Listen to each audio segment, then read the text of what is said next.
Good morning, good afternoon, and good evening. My name is Drew Pearson. You are listening to the Pearson Perspective. This is a deep dive into the stories and mindsets of successful business operators and investors. Let's go have some fun.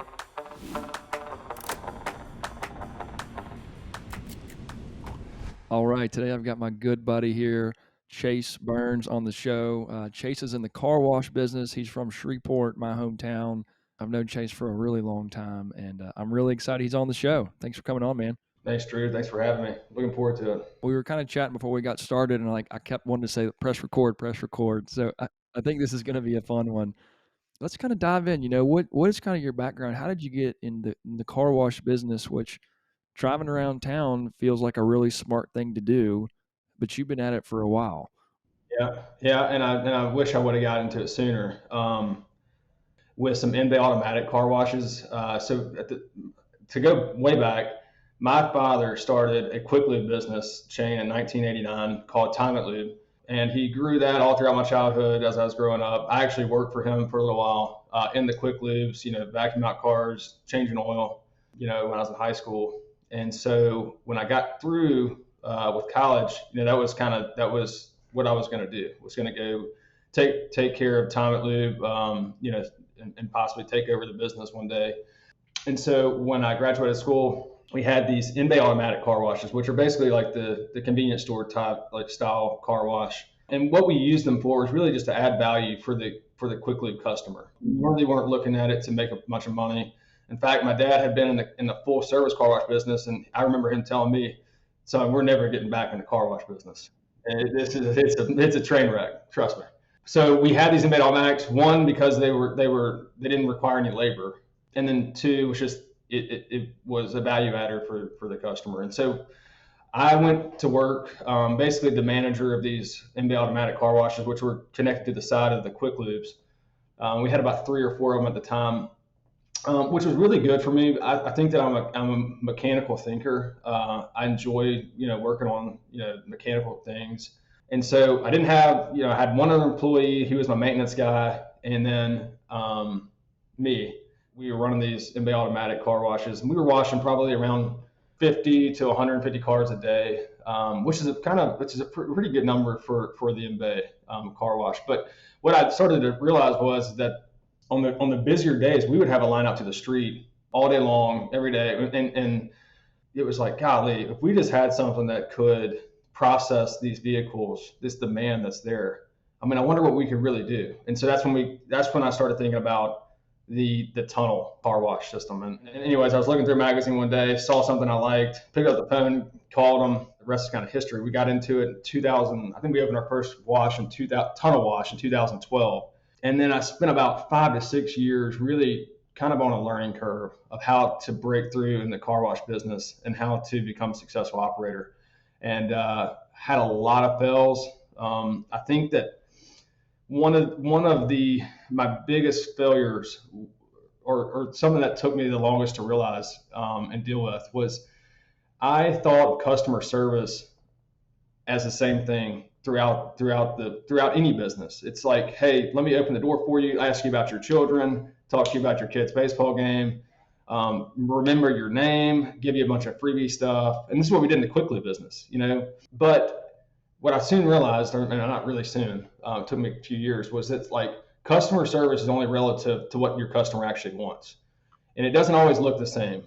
I had some help from a seasoned operator, and he said, "Look, Chase, you got to cut out scrubbing the cars." When I'm like, that's the craziest thing I've ever heard. We're gonna not prep cars anymore. Our customers are gonna be pissed. And he's like, you got to quit talking to them too much. Like, you got to process their car. You got to get them through the tunnel. And I was like, dude, that's our go-to, man. Like, that's our bread and butter. We're great customer service. And he's like, look, they don't want to talk to you. They want to get in, they want to get the car wash and get in and get out of there.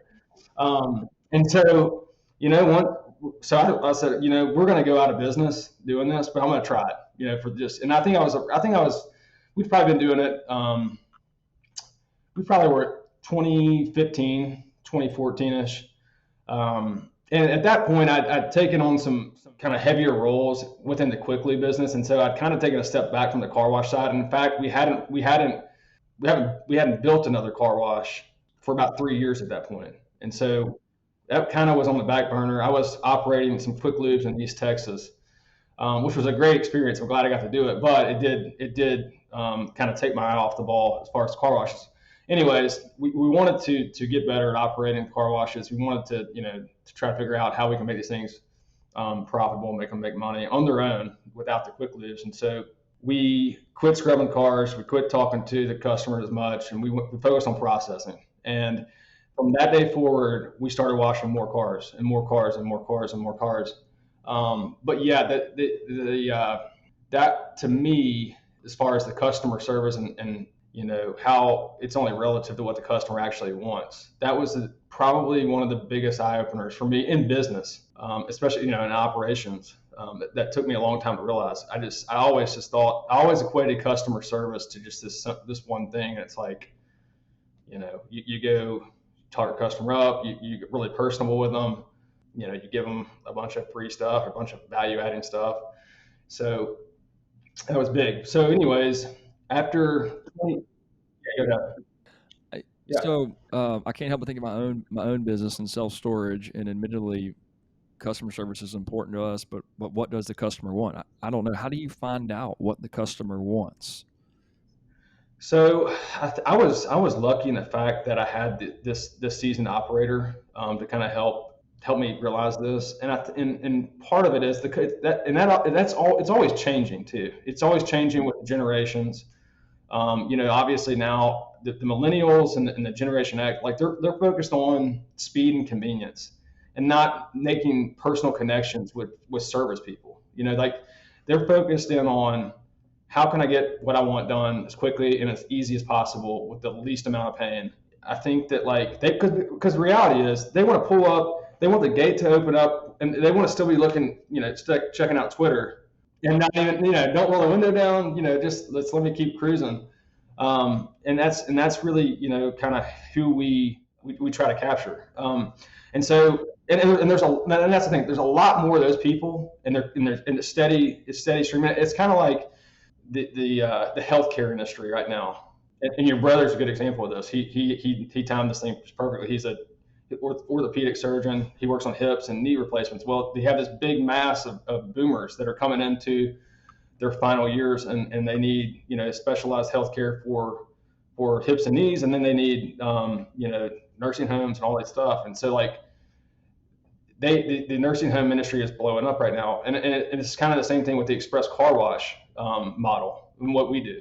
We have this generation that is focused on speed and convenience, and not necessarily in on making connections with local businesses and local business owners and people that work inside of there, asking about our kids' soccer game. And so that's kind of going away, and now it's more towards this convenience and speed and subscription based model. So it's kind of 2015 or so. We've opened up one car wash. We're on our way to opening up maybe a second one here. Yeah, so we're actually at about two washes at this point. We opened up a second one in Tyler, Texas. Once I moved over there, uh, but then again, it's a funny story in how I actually became the manager, the regional manager in Tyler. But I won't get into it. Anyway, so about the time we opened this new car wash, I was excited. I was getting geared up to run these two washes and really make them successful. And then we were kind of throwing a curveball, and I had to step in and be the manager of these 13 uh, quick loops in East Texas, as well as operate the car washes. And so it kind of took a back seat. We didn't make a whole lot of headway in operations in the car wash sector until we sold the quick loops in 2016, 2017. And that's when we really had the manpower and the refocus to kind of change gears and really go head first into the car wash business. And from that point forward, 2017 to now, we have built 12 washes and continue to operate them. So yeah, it's we've done the meat of our business has happened in the last 5 years. And it's been quite a whirlwind since 2017. All right, man, that's so cool. So let's talk a little bit about I don't know, maybe goals and site selection and kind of how that plays out. Do you guys say, "Hey, listen, we're at 14, we want to be at 30 in 4 years, so 15 divided by 4 is X," and then we like how are we finding new markets and site selections and moving forward? Yeah, those are all really good questions, and it's something I think about a lot. I think that the main driver of growth is having, for me anyways, or it's just having the time and the energy to actually go out there, because in our industry it's getting harder and harder and harder to find A+ locations, and at the same time, when you're growing as fast as we have in the last 5 years, you're having to create these new management positions and basically lean on these people to operate what you've already built, and operate at the same level that you started to. I think that we could do a better job at that as we continue to grow. I think that, I guess, finding the right people to operate, to continue to help operate, and take a step back and then really refocus on the growth strategy. And so yeah, it's hard to, right at the moment. It's getting harder and harder to kind of juggle the two. But it is very, very important to us, the growth strategy, probably the most important thing to us right now, because we feel like we have a pretty good grasp on the operational part. And I'll get into why we think that is. And it's kind of an interesting piece to our business. And it makes us, be able to operate a lot leaner than most. But the growth strategy. How do we find new sites? And then how do we find new markets? So new sites. That's something that there's not a perfect science for yet. There's not a perfect model for yet. It's still based off a lot of just gut, instinct, or just kind of what you have learned from the past. There's really sophisticated models as this industry grows. They're starting to get more and more sophisticated as you can enter demographics, car counts, all these things into these models. Um, but the reality is that you can still find sites that will break these models. I mean, it's not perfect, and there's so many variables to it. I don't know that there ever will be a perfect model, but what we like to look for, and kind of what I look for now is, corner lots with 20,000 cars, plus, and then the demographics, how, what's the annual income like around the site, 2-3 miles around the site. So you kind of have a Um, base threshold of like average household income. Maybe you have a mm, median, like we need in 3 miles, we need X amount of people. So you can kind of check off some of these boxes. right. Yeah, for sure. And then, so like we look at that very, very objectively. One of the things that I just won't, it's an absolute no go past it, is traffic. If you don't break the threshold of 18,000 cars or more a day, it's it. It's totally, and I don't, it doesn't matter to me how all the S looks. It's just like traffic is the number one driver in this. Our business is still a very impulse business. It's not a destination business, and it's not, if we build it they will come type deal. So we're kind of parasitic to big box retail. We'd like to stay close by, and then as you're traveling, to and from your home or work or wherever, you have to make a decision. Hey, my car's dirty. I need to get it washed. Yep. I wonder if you could, or maybe hire somebody, hire a kid out of, Centenary or something to reverse engineer like 200 car wash sites, using demographic studies, using traffic counts, household incomes. And then you could kind of start picking out some medians or finding outliers. I don't know. I'm just talking out loud because we're Yeah, trying to do no, and something that, that's similar. that's been that's been done recently, and I said sophisticated.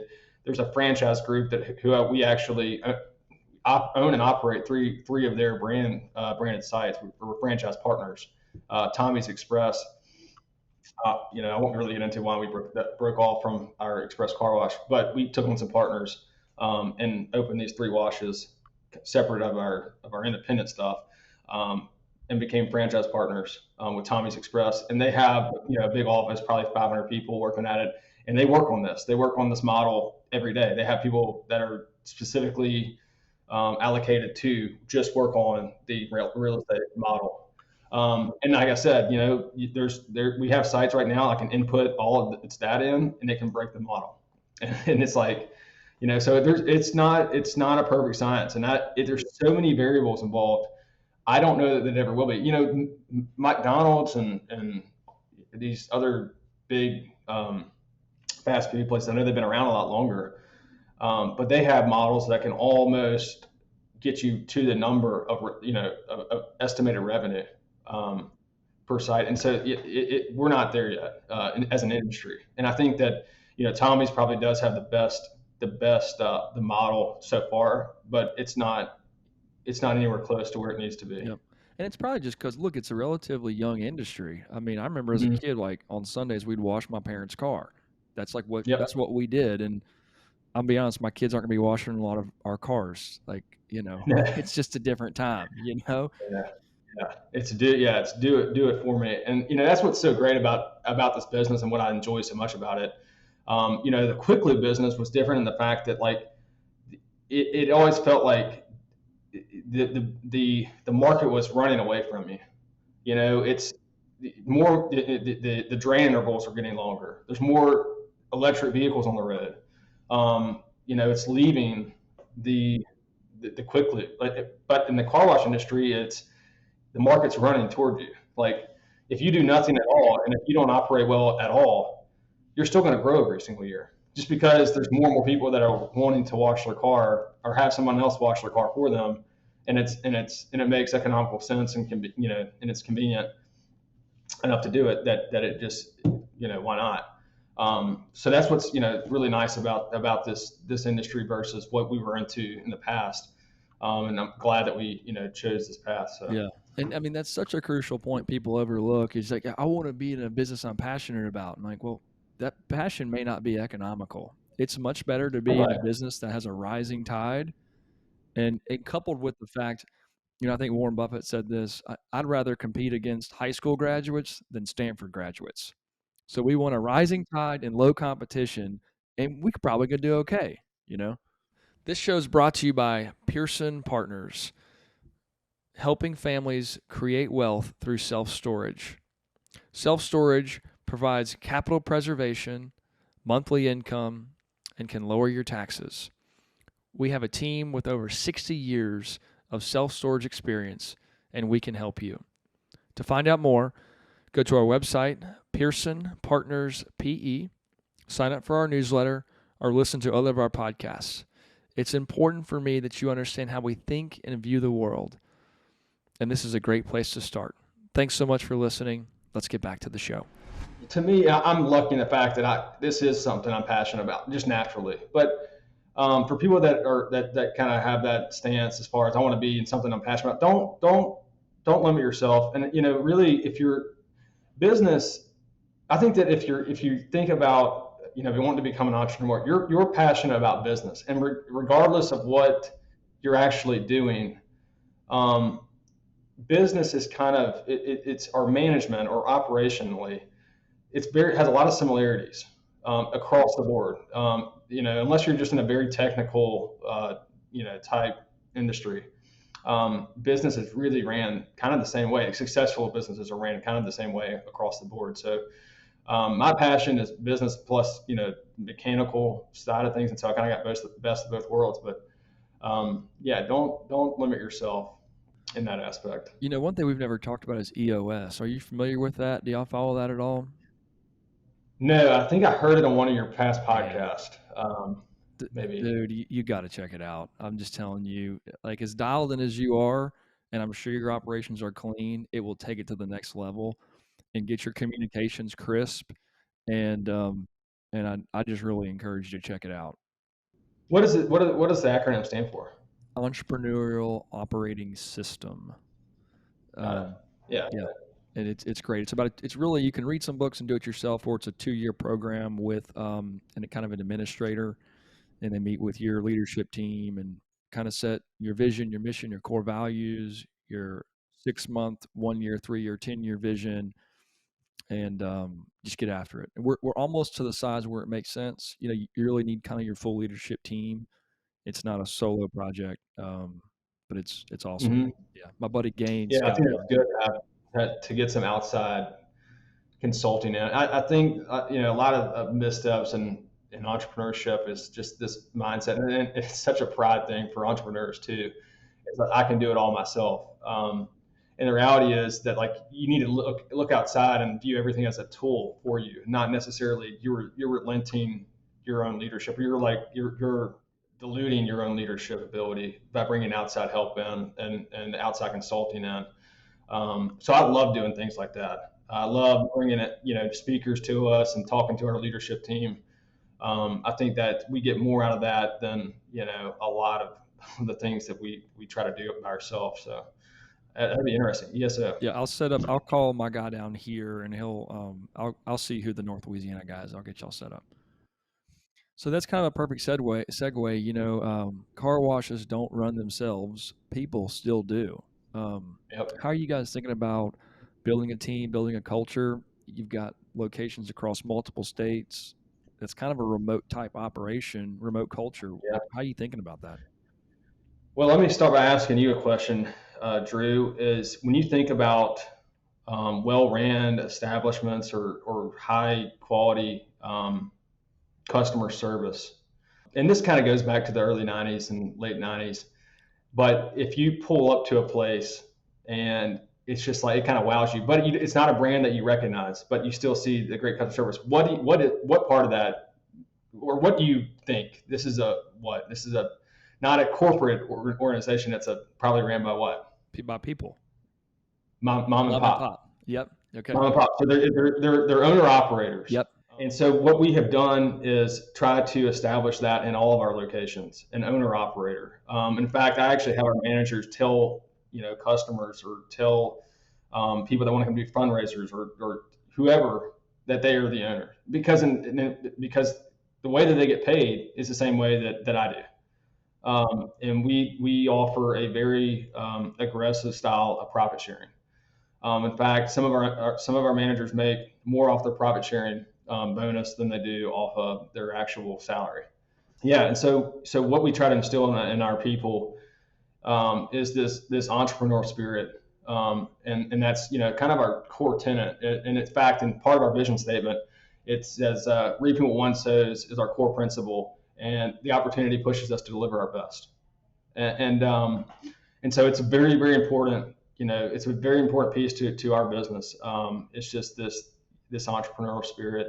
And as far as for me, I feel like I'm more of a business consultant than an actual manager. I meet with each one of these employees, each one of these managers or these owner operators once a month, and we go over the P&Ls and we talk about how they can improve their operation and how they can make their customers happy, how they can work on processing, how they can keep expenses down, how they can do all these things. And I feel like I'm working with a mom and pop operator, as a business consultant, and it's really served us well. And it also lends to the ability to operate administratively a lot leaner because you don't have all this oversight. When you have, mom and pop, they don't have any oversight because they don't need it. They have this entrepreneurial spirit, and they're going to do what's necessary. They're going to do whatever it takes. And that's kind of what we do. And so there's not a whole lot of there's not a regional manager that goes and is going to micromanage every single day or be in the store and just hold somebody's hand. Like it's sink or swim, and finding the right people is probably the biggest piece of the puzzle. Somebody that has an entrepreneurial spirit and is not just looking for a 9 to 5, and somebody that's like that. And probably the hardest part about it is somebody that is like that has already started their own business. Right. Um, Right. so it is a little bit more difficult, in that aspect. But when you find the right guy and you put them in that position with that opportunity, there's probably nothing more rewarding than watching them flourish and watching them like just really get after it. And it's something that like it's probably the most rewarding thing that I do. It's finding the right person giving them an opportunity like that, and then just watching them just absolutely crush it. And Man, that's awesome.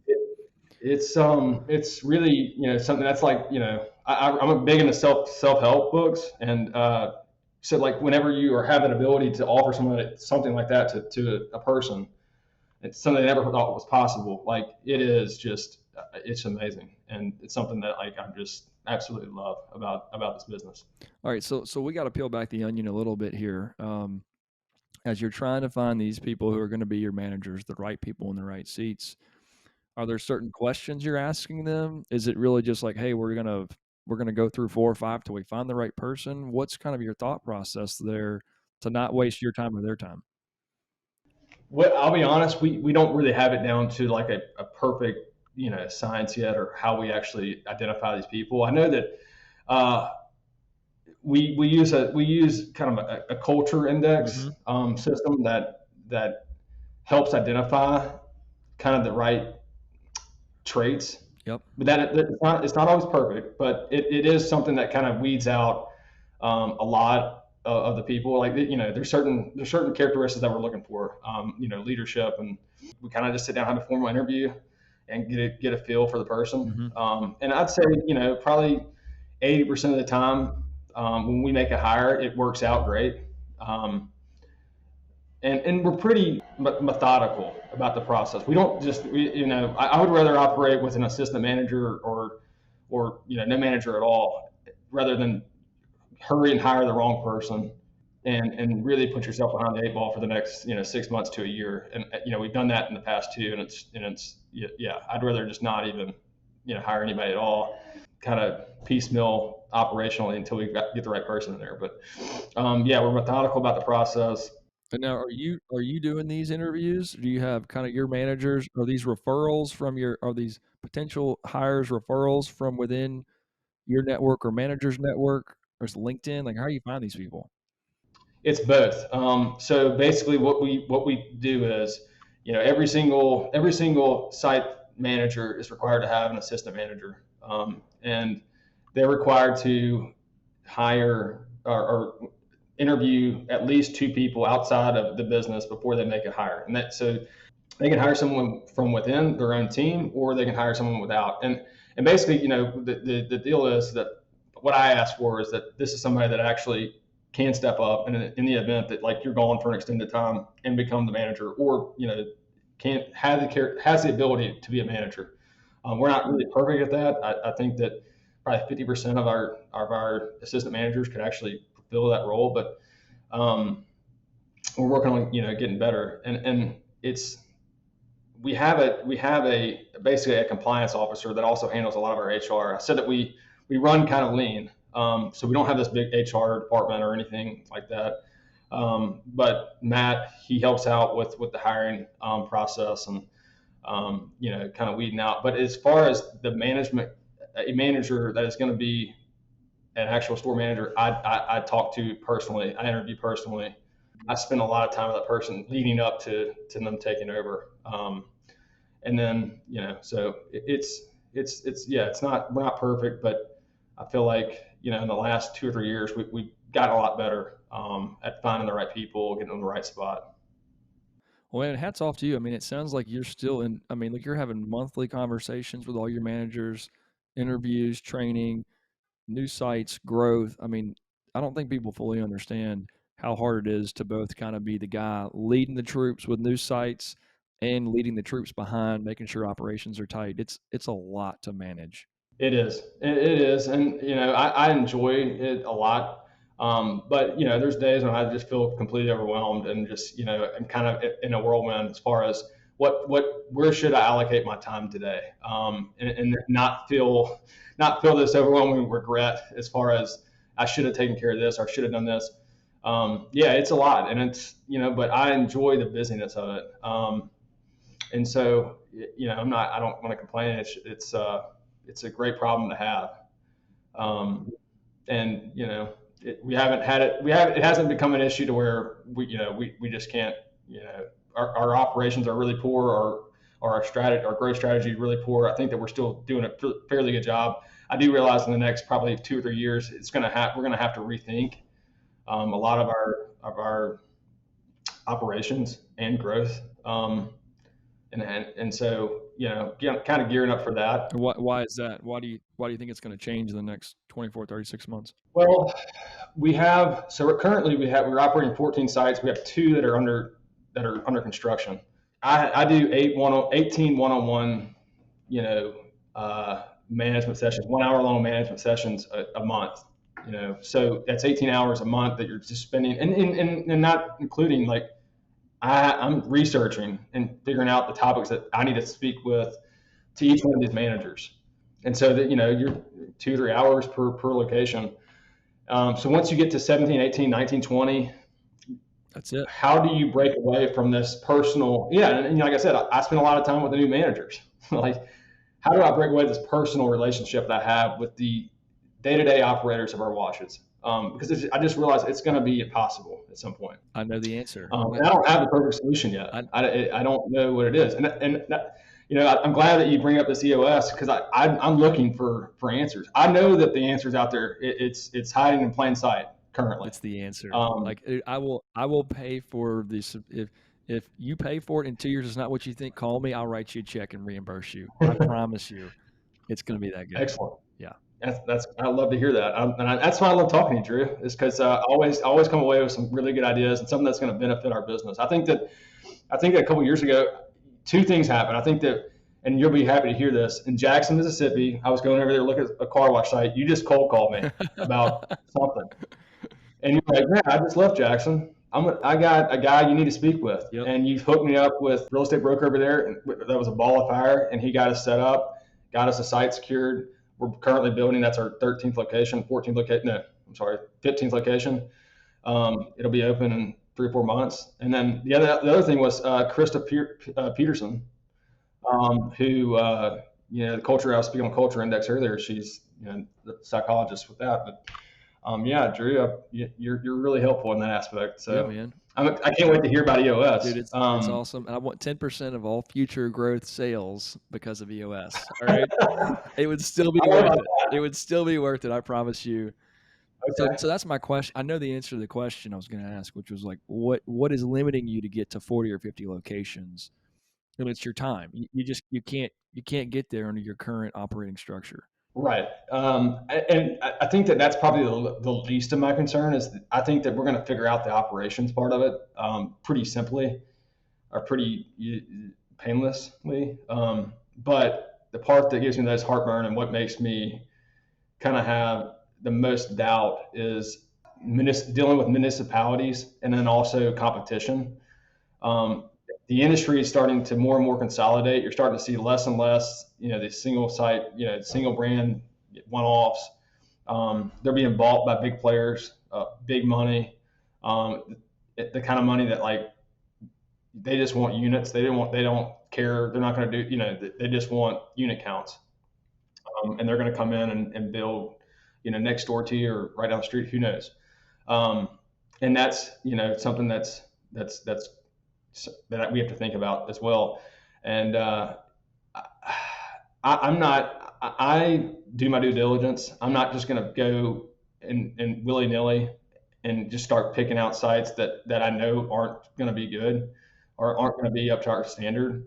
We have this kind of idea of how we operate or how we pick locations. You have to be very disciplined in order to, and like I said, like even if their traffic count is 17,000, I have to say that is merit threshold. I can't.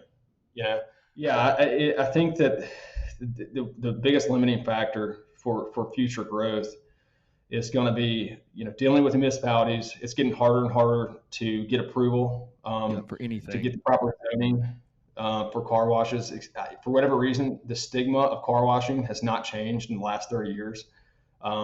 People that are outside the industry still view it as something that's kind of a negative piece of the community. They don't look at kind of, when I go to these city council meetings or these zoning meetings, I ask them to say, okay, and sometimes I've even brought a prop before. I brought my flip phone from college and I held it up and I said, this is what I used in college. This is 2011. It's a flip phone. This is what I have today. And I hold up an iPhone. This computer is more powerful than, X, Y, or Z. And I was like, I'd like for you to imagine that the car wash industry, the technology involved in it, and everything about it has improved just so as your cell phone has in the last 10 or 11 years. And some people I can get a lot, they're like, okay, yeah. And then other people are like, no, it's still a car wash. We're going to nix you. But that's probably the toughest part of it. And because it's like there's only so many of these A+ sites out there, and then once you find them, the city councilman said, no, I wanted that to be a Chick-fil-A. I don't want it to car wash it. And then they have the power to tell you, heck no, you can't come. So That's interesting. It's a tough problem. I mean, that's kind of the classic, you know, franchise real estate problem. Finding these A plus sites. right, yeah, Man, Chase, this has been a ton of fun. I think I want to talk about one other topic before we kind of move on to the end of the show. You know, your family has been in a related business your entire life. I would love for my kids to kind of be in the business if they have those aptitudes, if they have that desire. How do you think about that? Or maybe could you share a story, or maybe like what kind of sparked your interest in business to kind of led you on this path? yeah. So I was lucky in the fact that my dad started the business when I was like a tiny kid. So it's really all that I knew. I remember being a little kid and like the night before payroll, I would go up to the office and get my sleeping bag and watch a VCR cassette or something, and while they're trying to knock out payroll.